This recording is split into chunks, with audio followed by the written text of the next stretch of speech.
Hello friends, today I am going to explain how to find out the electric field due to a short dipole at axial position. So let us see through this small demonstration.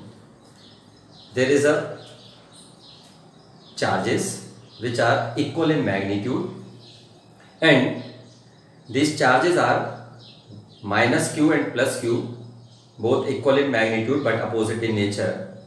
They are making a dipole which are separated by a small distance, as you can see on the board back to me, and the P is the point where we have to find out the electric field.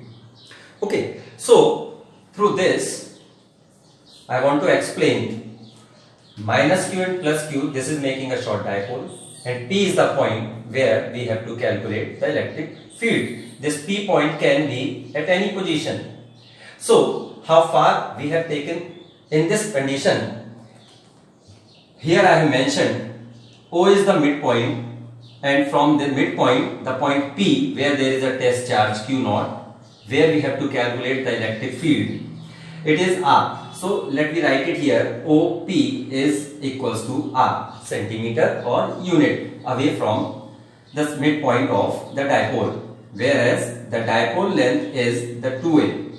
So it is clear that O is the midpoint, so O is equals to OB, which is equals to A. Now if I want to calculate what is the length of AP, now if you see the length of the AP, then OP is R and OA, so OP plus OA will make the length AP.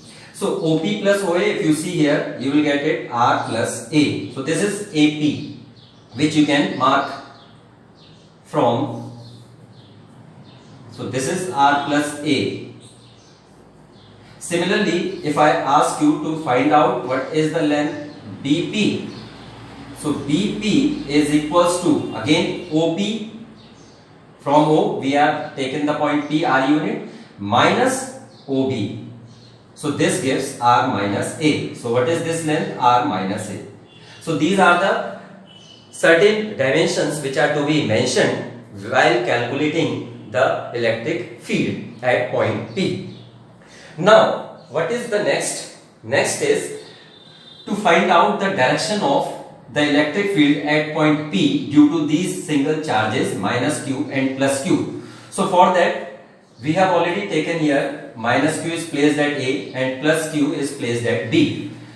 So if I ask you what will be the direction of the electric field at point P due to the charge which is at A, you will find it. This is a negative charge, this is a test charge, and test charge is always a positive charge. So the direction of the electric field due to A will be towards A. And if I ask you what will be the direction of the electric field due to the charge plus Q which is placed at A, then it will be away from B. So this is the electric field direction due to the charge which is at B, and this is the electric field direction due to the charge which is at A. Now if you see what will be the values, so we have to use the concept, since electric field due to single charge, electric field due to single charge is given as E equals to KQ upon R square. So using this concept, let me calculate what is EA. So EA, when you are writing, then K, what is the A charge is minus Q. Okay, so we have to find out here, we have to write here the magnitude. So K Q upon what is the distance of P from A, that is AP square. So AP already we have calculated, and this is R plus A whole square. We will write it here. So KQ upon R plus A whole square. This is your equation number 1. Similarly, we will write what will be the electric field due to the charge which is at B. using the above equation only, that our formula E equals to KQ upon R square. So here we will write E E at B is equals to E due to charge which is at B is equals to KQ upon, now here the R is BP square. Okay, so here R is, which I have mentioned here is a general distance. It's not equivalent to OP. Okay, this is the formula which we have already knowing it. So this R is the distance of the charge to the point P. So minus Q to P, this is AP. Okay, so plus Q to P, this is BP. So here we will write BP square. So BP already we have calculated, and this is R minus A whole square. Now by using these two formulas, if you see, more the denominator, least is the result, and least is the denominator, more is the result. So what conclusion we have obtained? Conclusion is that EB is greater than EA, because R minus A is smaller than R plus A. So once EB is greater than EA, so we can say that the net electric field is in the direction of EB. So this is the net electric field. So this, and we have to calculate this only. So therefore the E net, by using the principle of superposition, we can simply write it as EA plus EB. But since EA and EB both are in opposite direction, so we can take it as EA, okay, with minus sign plus EB. Why we have taken E as negative sign? As it is smaller as compared to the electric field due to the charge at B. So we can write it as EB minus EA. Now in this equation number 3, put the values of EA and EB from equation 1 and 2. So when we put these values, then what will be our expression? E net is equals to, so EB is equals to KQ upon R minus A ka whole square minus KQ upon R plus A whole square. So this is your equation 4. Now in this, take it out the common. So therefore E net is equals to KQ is the common part which you have to take it out, 1 upon R minus A whole square minus 1 upon R plus A whole square. Correct. Now what is the next? The next portion is to simplify it. So let me simplify it. E net is equals to KQ. Take the LCM. R minus A whole square, R plus A whole square. And when you take the LCM, the term which will come in the numerator will be R plus A whole square minus R minus A whole square. So simplify it. So when you simplify this, you will get the terms. Okay, so minus plus 2RA, this is the first. Okay, expanded by using the identity.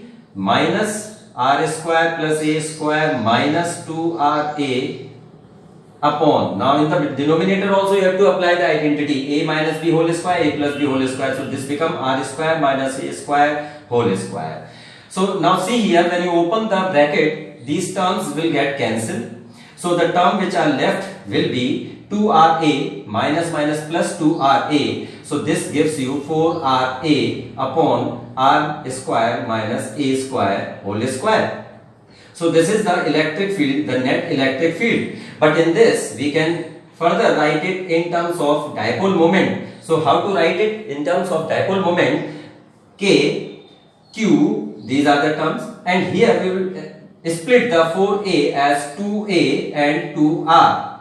We will split it. Okay, why we are splitting it? Because we have to okay, so the E net is equals to K, Q, 2A, 2R, because this 2A, 2R, why we have written this term Q into 2A. Okay, since Q into 2A is actually the dipole moment, so we will write it in this electric field. E net is equals to K P, okay, 2R upon R square minus A square whole square. So when you are writing this, you will get an expression, the total electric field which is obtained due to the dipole. But since I have mentioned it is the short dipole, so for short dipole, what we will write? We will write that R is very larger as compared to A. So this distance r is larger than a. So when you are doing this, then the term which is in the denominator, r square minus a square, a will be very small as compared to this. So when a is small, then in that condition, what we will write? We can write this equation. So this we will write it as equation number 5. So therefore, equation 5 becomes for the short dipole, okay, because it is a short dipole, and for short dipole we have to apply this condition. So E net is equals to K P 2R upon R square to the square. Okay, A is very small, so it will be ignored. So this becomes K P 2R upon R to the power 4, 1 R get cancelled. Therefore, E net is equals to 2kp upon r cube. So this is the expression for the electric field due to the short electric dipole. I hope you understood it. Thank you.